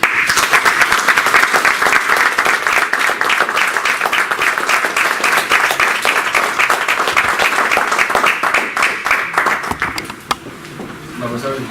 Claro, pero por supuesto, el agua tibia descubriendo. El control de precios genera especulación, el control cambiario genera inflación y por supuesto distorsiones. Eso es la mesa servida, yo creo que tiene que ser un ABC y saberlo por supuesto. ¿Qué va a pasar en Iberoamérica? Digamos, ¿quién está latente de incurrir en esto? Sabemos España dista un poco más por las condiciones institucionales quizás de Europa, pero ahora... Sí. Vale, pero ahora, digamos, Iberoamérica. Tenemos países que quieren calcar de alguna manera lo que pasa en Venezuela. Cuba fue, digamos, la madre escuela de lo que pasa en muchos de estos países, pero ahora, ¿dónde está la tendencia? A ver, ¿es una pregunta o un comentario? No, es un comentario de qué va a pasar. Ajá. Esto, en Iberoamérica, y bueno, y vamos a hablar de hispanidad, incluyendo Filipinas, incluyendo España.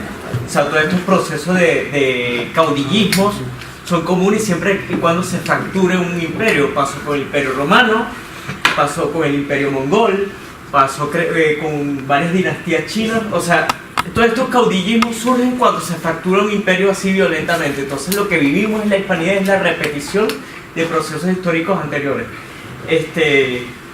Yo creo que en esta etapa moderna quienes tienen la responsabilidad de exigir una estabilidad es la sociedad civil, porque es difícil que como vos lo dijiste, que un caudillo se vuelva civil.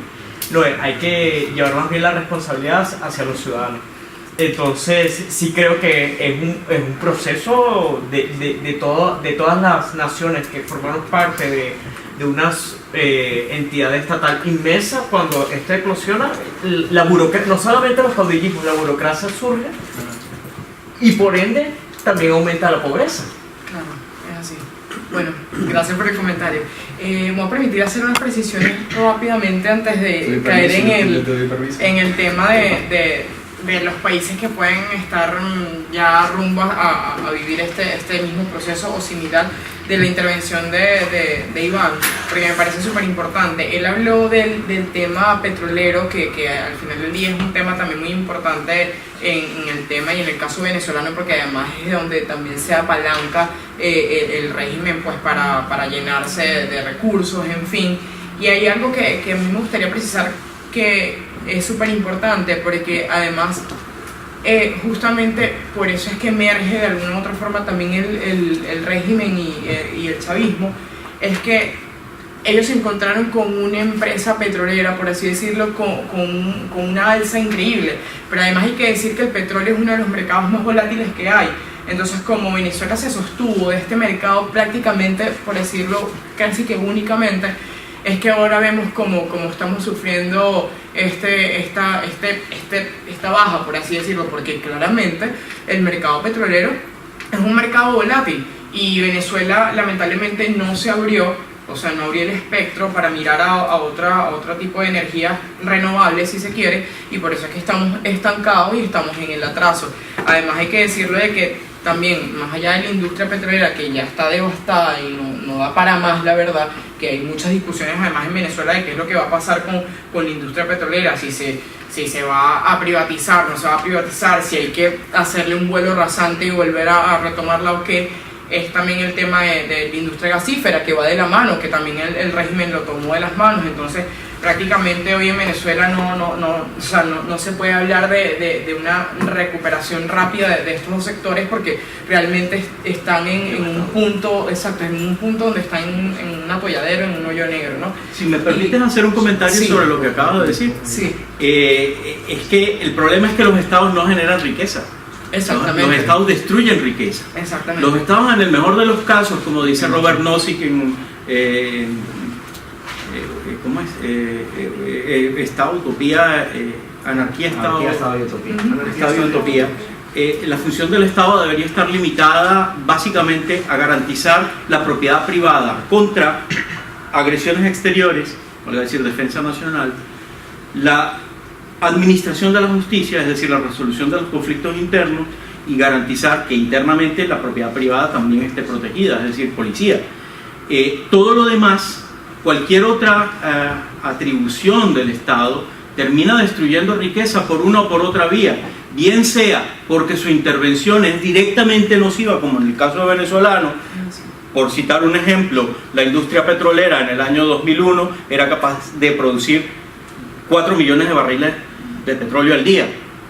Sin embargo, la gestión estúpida del gobierno venezolano desapareció la capacidad de producir prácticamente el 75% de esa cantidad.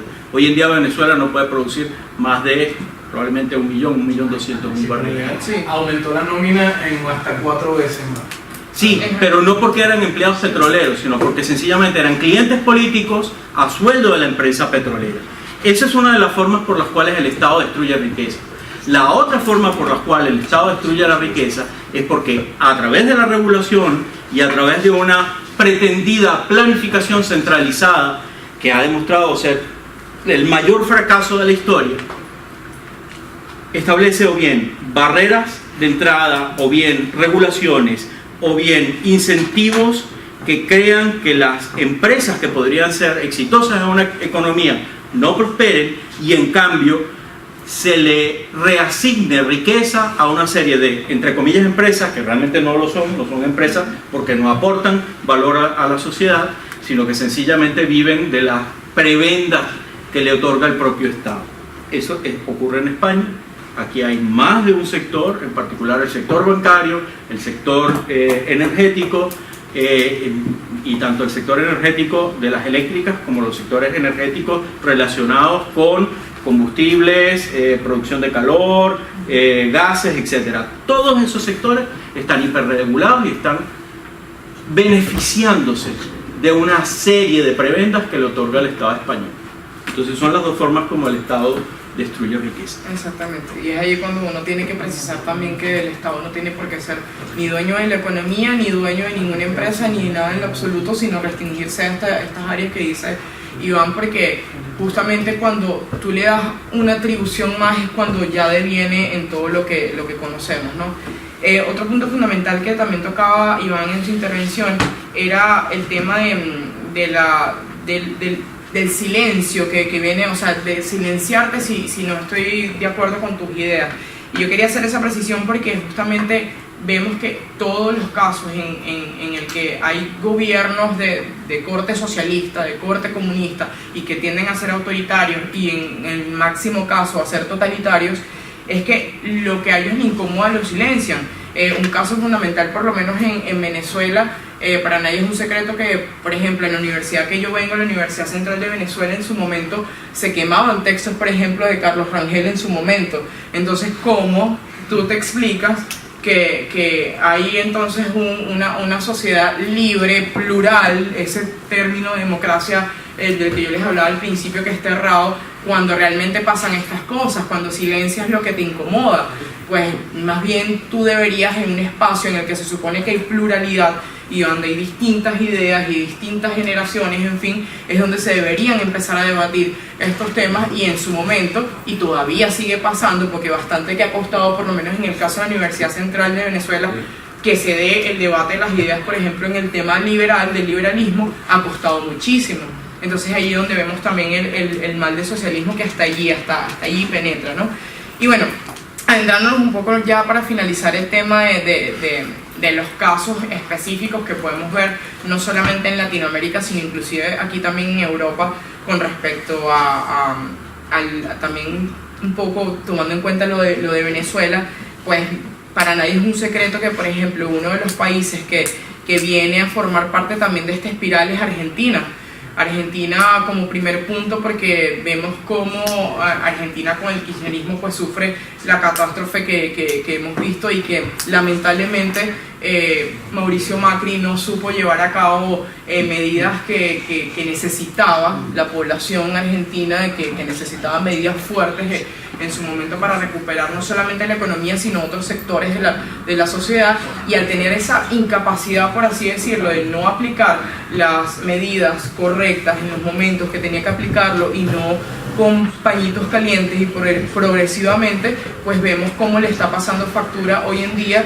Y claramente en los sondeos se dice claramente que han perdido además popularidad. No solamente popularidad, porque la popularidad es lo de menos, sino que lo que más preocupa es el caso del pensamiento de la sociedad, que después de que viven un desastre como el kirchnerismo, puedan volver a darles el voto de confianza. Eso es terrible, ¿no?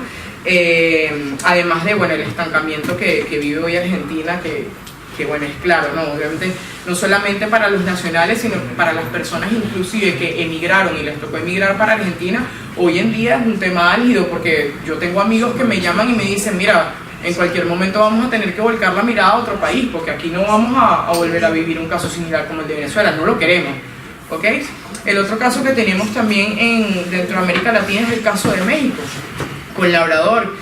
Justamente en Venezuela nosotros hemos recibido una de las representantes de Estudiantes por la Libertad allá, y ella se preocupaba y decía también en tono de chiste como que bueno, sí, tenemos como que este mal latente, pero bueno, yo no creo que avance tanto. Y le digo, nosotros hace 19 años, hace 20 años decíamos lo mismo, no creemos que avance tanto, pero al final del día la verdad es que del socialismo no te puedes fiar, porque es lo que yo siempre digo, socialismo es socialismo en cualquiera de sus vertientes. Hay gente que dice, no, pero es que el socialismo europeo es distinto, es un socialismo light, no sé qué, no, socialismo light y socialismo carnívoro conducen a lo mismo, solo que capaz a uno les toma más tiempo que otro, pero al final del día es el mismo objetivo, ¿no? Entonces yo creo que México también ahí tiene en puertas un tema bastante importante con Labrador, que tiene que frenar de una vez por todas. Y bueno, ahí también el tema además geopolítico con Estados Unidos, que tiene que jugarse muy bien, creo yo.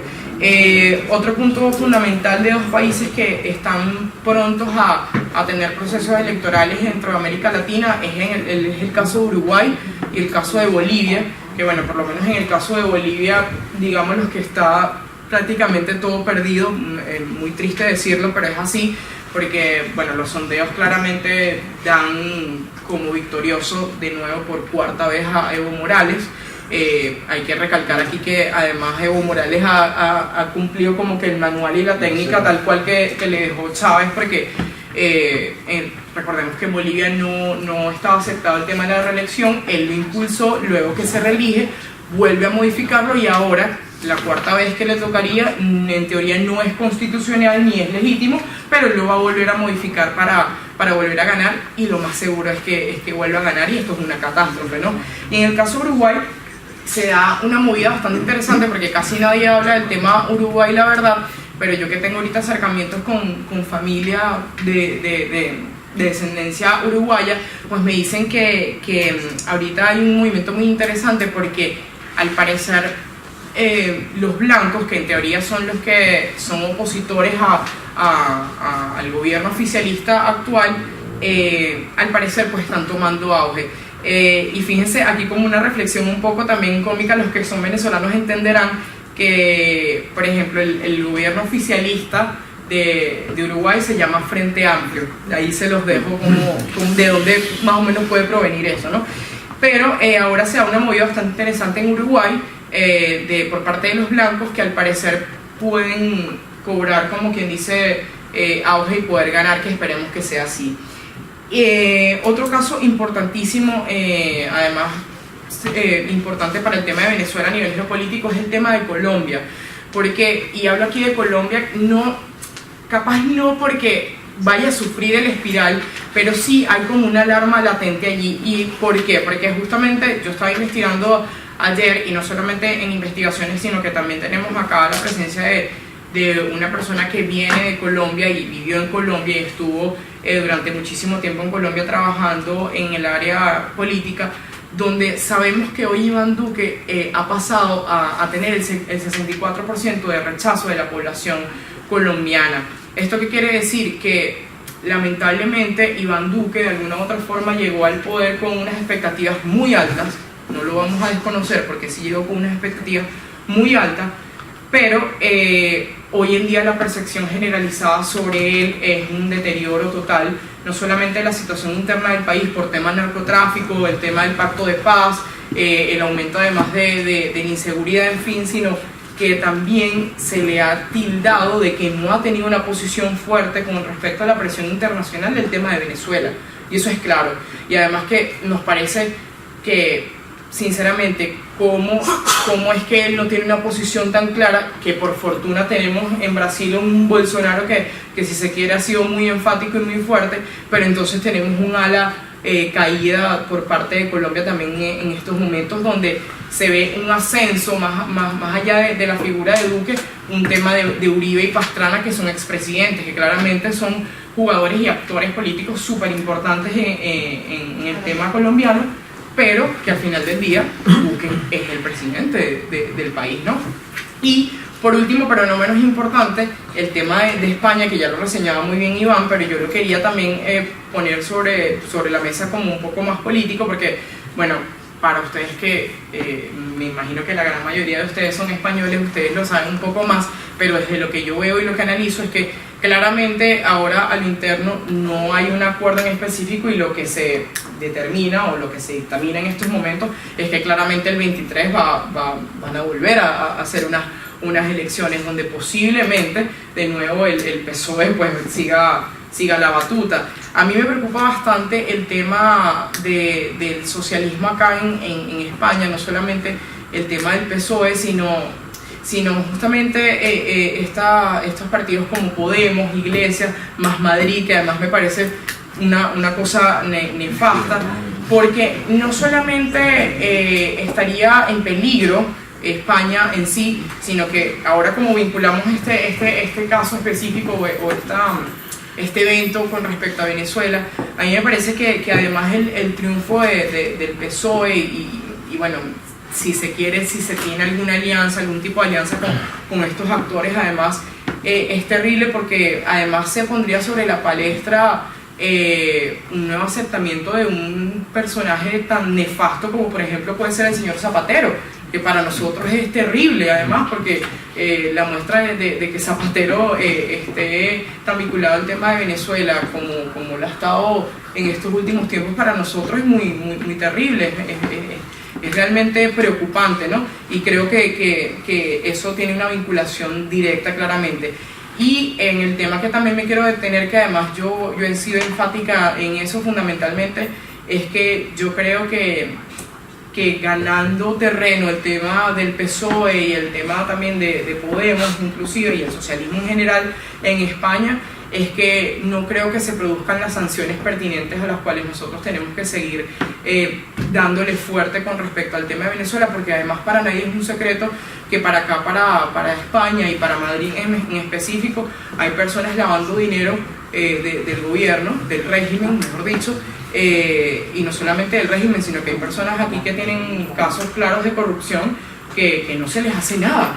¿Y cómo es que no se les hace nada? O sea, nosotros tenemos que, como sociedad civil o como asociaciones civiles, como representaciones políticas, como ustedes lo quieran llamar, nosotros como venezolanos tenemos que denunciar, tenemos que presionar a todo lo exiliado, claro, político o los burgueses, como llamáis vosotros, que están aquí en España, que están en el barrio Salamanca, denunciarlo, sí, y que vayan a la cárcel, no solamente en Estados Unidos, en Argentina, en Colombia, todo eso, tenéis que denunciarlo. Claro que sí, ¿no? Con los venezolanos, todas las asociaciones venezolanas, los partidos políticos venezolanos, tenéis que denunciarlo y llevarlos a la cárcel.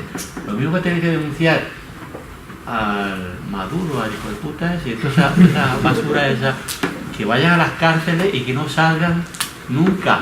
Nunca. Es así. Y luego me permite hacer unas preguntillas muy breves. Sí, al final de las intervenciones que tenemos la pregunta. Solo una acotación, esos no son exiliados.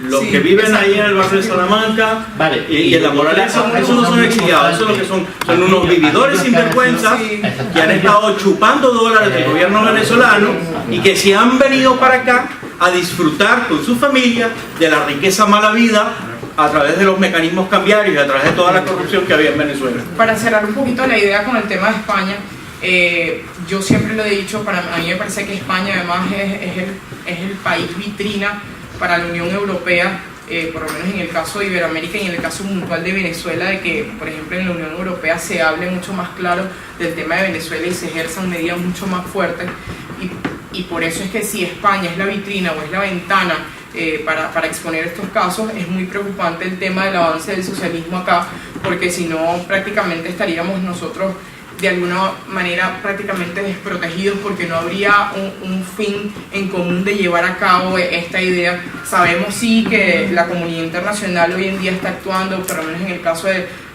la Organización de Estados Americanos con el tema del TIAR y todo lo demás, pero tenemos que también tomar en cuenta y saber que estos son procedimientos muy engorrosos, procedimientos diplomáticos que se llevan su tiempo, que mucha gente no entiende cómo es eso o qué es lo que significa la aprobación de un artículo o lo que se deja de significar la aprobación de un artículo, pero al final del día nosotros que estamos aquí también en España, que es donde además hay una mayor cantidad de venezolanos en el exilio, estos sí venezolanos en el exilio, que se produzca de alguna u otra forma ya de verdad unas acciones coherentes y unas acciones fuertes, como en el caso de sanciones, que por ejemplo los Estados Unidos lo ha ido llevando muy bien, pero no nos podemos conformar nada más con las acciones que puede estar tomando Estados Unidos o no, que si bien es un actor importantísimo en estos momentos, no es el único.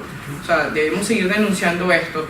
Básicamente lo veo desde este punto de vista y bueno, un poco para dejar también la reflexión final, yo creo que la catástrofe de lo que hemos vivido en Venezuela nos debe servir además de reflexión no solamente para Venezuela, para Latinoamérica, en fin, sino una reflexión en general al mundo entero, porque lamentablemente dentro de los círculos de la historia siempre se tienden a repetir los mismos errores del pasado y lo que nosotros debemos buscar justamente es no repetirlos.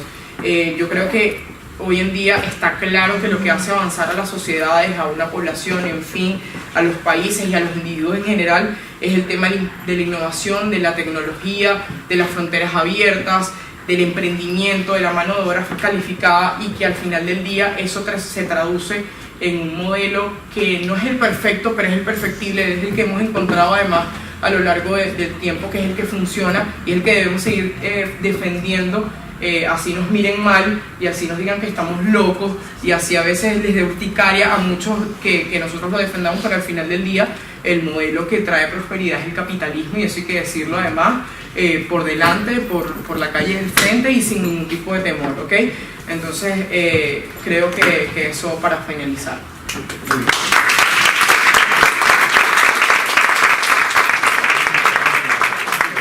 Yo quiero, a ver, sí, podemos abrimos a dos preguntas. Sí, se nos quedamos sin tiempo. O si pueden responder. Dos preguntas, las juntamos. En un minuto. No, espera, pero tienen que ser preguntas, no intervenciones, preguntas claras y concisas. Claro. Bueno, la pregunta es muy sencilla. A ver, voy a ser muy breve. A ver, tú me has dicho, ¿no crees que el chavismo es consecuencia de la no renovación ideológica de los copecos y los adecos? Y otra cosa, para mí los estudiantes han sido los que han despertado a la clase política venezolana y los que han concienciado a la sociedad civil venezolana. Y yo no veo una oposición fuerte y firme y contundente, porque lo hay, está el partido, está el Guaidó, no lo veo, que mira los tiempos políticos con inteligencia, no veo nada. Y luego otra cosa para terminar, España es vuestra casa, podéis venir cuando queráis. A mí me encanta tener venezolanos de aquí, encantado, pero lo que es de Podemos no van a triunfar aquí. Nosotros vamos a intentar. Para terminar, las balas nunca podrán matar la verdad, la libertad y la dignidad del pueblo venezolano.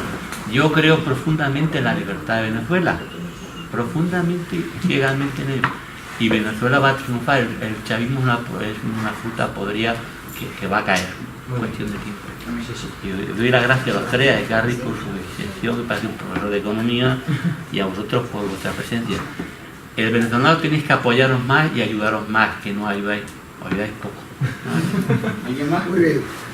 Yo tengo una pregunta, que se ha hablado sobre la Asamblea Nacional Constituyente, que ahora está usurpando los poderes de la Asamblea Nacional Legítima. Pero la función final de esa Asamblea Constituyente es hacer una nueva Constitución, o redactarla, entiendo yo. Esa nueva Constitución que supuestamente tienen que redactar y presentar, ¿va a ser una Constitución que va a suponer la cubanización definitiva de Venezuela o no? Porque ahora mismo es una duda de qué va a presentar esa Asamblea Nacional Constituyente. y si se va a haber una elección para validarla o no, o se va a imponer, o sea, ¿qué es lo que va a ocurrir? Yo quiero agregar con la constituyente, la finalidad de la constituyente naturalmente es llevar eso, la creación de una nueva constitución, pero también lo que ha servido, y en función del tiempo lo hemos visto así, que es gobernar por decretos, pero más que por decretos a través de la institucionalidad de la ley, ha sido a través de la fuerza. Es decir, ellos emiten, digamos, estas leyes o estos decretos que funcionan a lo interno del gobierno y que de alguna forma solamente lo implementan a través de la fuerza, como lo es a través del afán. En este caso, Iván. Pregunta rápida en relación con la herencia de los adecos y los copellanos. Yo incluso voy a ser todavía más radical y voy a decir que no a esa pregunta. No creo que el efecto de Chávez sea el resultado solamente de una mala gestión de adecos y copellanos. Es básicamente una concepción de la sociedad que supone que el venezolano y que el ciudadano es un cliente del Estado, es un dependiente del Estado, y que la función del Estado es proveerle y garantizar una serie de derechos sociales exactamente eso, proveerles de vivienda, de comida, de vestido, de educación, de salud, etc. Esa es la concepción que causó el fenómeno de Chávez, y esa concepción siempre, invariablemente, termina en la socialización de una sociedad y termina invariantemente en un comunismo. Por lo tanto, la única forma de que un Estado o que un país se proteja de la tendencia a la socialización de su población es creando hegemonía cultural en valores como la responsabilidad individual, la capacidad de producción, el emprendimiento, la iniciativa privada, el respeto por la propiedad privada, el respeto categórico y absoluto por la vida, el respeto por el derecho de cada quien a desarrollar su vida sin más limitación que el derecho que también tienen los demás a desarrollar su vida. Eso en relación con el tema de la herencia copellana, que sí, de alguna manera, en parte, pero es sobre todo el hecho que el venezolano se acostumbró desde 1920 con la aparición del petróleo en Venezuela, o desde 1902 que se descubrieron los primeros pozos, a ser un cliente del Estado, a ser un subsidiario, un consumidor de la riqueza rentista del petróleo. En relación con el otro tema, perdón, que se me fue la idea, ¿cuál era la otra pregunta? La constituyente. Yo voy a dar mi teoría, probablemente me equivoque o a lo mejor no. Y yo creo que la constituyente nunca va a promover un documento constitucional. ¿Por qué? Porque no le conviene al gobierno, porque a través de la constituyente anula la facultad legislativa de la asamblea legítima.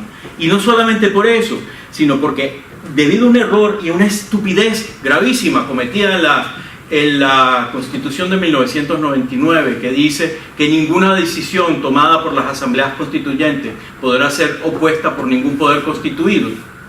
Ellos utilizan eso como una herramienta de legislación.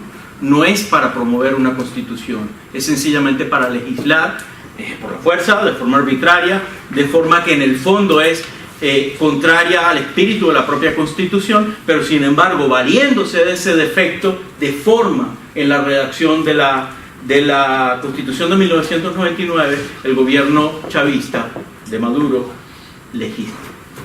Bueno, para responder la pregunta sobre Copella yo creo que yo he sido un poquito radical en mis intervenciones hoy, pero voy a decir lo que yo opino, la verdad, y es que más allá de lo que yo comenté al principio de que teníamos o tenemos una población que no fue educada y que no tenía claramente una plena concepción política, yo sí diría que el tema bipartidista entre Copella devino en lo que el chavismo hoy se consolida, ¿no?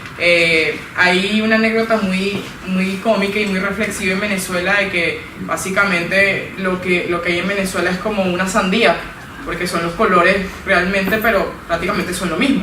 O sea, es el rojo, el verde y el blanco. Y es muy duro decirlo, pero es que al final del día estos partidos de alguna u otra forma, y hay que decirlo doctrinariamente, son socialistas. Era lo que yo decía, socialismo light o socialismo carnívoro son socialdemócratas y al final del día son socialistas. Y lo que pasó es que en gran parte, en ese tiempo que ellos estuvieron gobernando, donde un tiempo tú, un tiempo yo, y un tiempo tú y un tiempo yo, no se veía claramente la fractura o no se veía una Venezuela deteriorada como la que tenemos hoy en día, porque bueno, prácticamente ellos trataban de paliar y tapar algunas cosas, ¿no? Pero al final del día lo que viene a ser el chavismo es la consolidación total de un Estado socialista, ¿no? Y eso lo voy a conectar con la intervención que aquí nos preguntan sobre el tema de la cubanización, que además primeramente hay que decir que la constituyente además es ilegítima, la Asamblea Nacional Constituyente es ilegítima, y por ende todo lo que promueve, sean proyectos de ley o las discusiones que hagan en su seno, es totalmente ilegítimo. Pero además que el tema de la cubanización en Venezuela se viene dando progresivamente, porque el fin último del régimen, del chavismo, es hacer de Venezuela un Estado comunal, y eso para nadie es un secreto. Hoy en día la configuración de Venezuela va encaminada a eso, a un Estado comunal. ¿Quiénes son los que controlan hoy en día las comunidades? No son los ciudadanos tomando decisiones por sí mismos, sino son las comunas las que llevan a cabo de alguna u otra forma labores que ni siquiera tienen por qué existir, pero está porque el fin último del chavismo es lograr un Estado comunal, y desde luego no le van a consultar absolutamente a nadie, no les interesa, porque ya como ellos tienen un Estado justamente controlado por ellos, ellos se van a imponer como siempre lo han hecho. Es decir, que a ellos bien les importa si ellos sesionan o no sesionan para discutir esto o no discutirlo, sino que sencillamente con ellos llevarlo a cabo ya tienen, y es lo que han venido haciendo además en los últimos tiempos. Entonces la reflexión está en que el socialismo al final del día es un patrón que se repite en cada uno de los países, solamente que lo que cambia son los tiempos, de repente que hay algunos que aplican algunas medidas y otros no, pero al final del día, ¿qué busca el socialismo? Destruir lo más sagrado que tenemos, que es la vida en sí mismo. Y la vida en sí mismo es lo que nos permite a nosotros como individuos pues aportarle a la sociedad, pero eso es lo que busca el socialismo de alguna u otra forma. Entonces, por eso es que también yo decía al principio de la intervención que el problema sí es doctrinario, el problema sí es de ideología, porque nos han tratado de vender el socialismo como que es bueno, y que no, es que no lo han sabido aplicar. Peor aún cuando yo escucho eso, no es que no lo han sabido aplicar, lo han sabido aplicar buenísimo, y por eso es que vivimos las atrocidades que vivimos hoy en día. Entonces, no sé si respondí la pregunta, pero eso. Perfecto. Para finalizar, yo quiero agregar algo muy breve, y tengo la obligación de reivindicar algunas cosas. Yo sí no creo que sea expeditamente culpa del bipartidismo. Pasa que cuando tienes una democracia frágil, puede pasar cualquier cosa, y cualquier cosa se puede infiltrar. Y ese es el resultado. Yo creo que esa tiene que ser la reflexión. Cuidar la democracia, proteger la democracia por sobre todas las cosas. Y hay algo importantísimo, y es que uno como ciudadano, como persona, como joven, siempre tarda en llamar las cosas por su nombre. Y no hay cosa más difícil que tú vayas diciendo por la calle, y aquí lo que estamos en presencia de una dictadura, pero ¿cómo que estás en una dictadura si puedes decirlo? Y otra de las cosas que yo creo fundamentales, más allá del pensamiento, yo creo que estos espacios de disertación, de discusión, de ilustración en voz propia, la experiencia que hemos vivido nosotros los venezolanos, como pueden ser distintas nacionalidades, yo creo que es fundamental el tema de los liderazgos. Hay ideas brillantísimas en el mundo, pero si tú no consolidas un liderazgo, no te es posible ejecutarla. El mayor temor que le tienen, digamos, los mandatarios mundiales a nivel, digamos, de país, de región o de localidad, es a tomar medidas impopulares, pero que son medidas que a veces pasa como el caso de Argentina, que no las han querido tomar por un tema impopular. Y en efecto, ni repites el mandato, ni tomas la medida, se convierte en un mal nocivo. Quiero traer una reflexión, ya en serio, para finalizar. Fíjense, a lo que más le tiene miedo el comunismo. Cuando estuve preso, en efecto me iban golpeando por todo el camino una vez que me llevaban. Dejaron de golpearme, llegamos al calabozo y cuando me empiezan a revisar ven que tenía el carnet de la Universidad de Carabobo.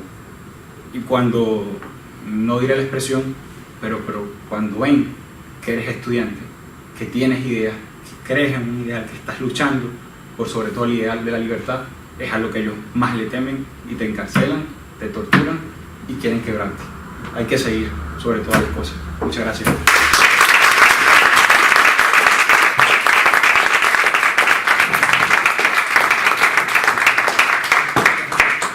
Bueno, pues muchísimas gracias a todos por asistir. Muchas gracias en especial a Iván, a José Manuel y a Mali por la labor que hacen y por vuestra lucha, vuestro compromiso con la libertad de los venezolanos. Y estáis bienvenidos a todos los eventos que hagamos desde Students for Liberty Madrid. Muchas gracias. Un enorme aplauso por el exitazo del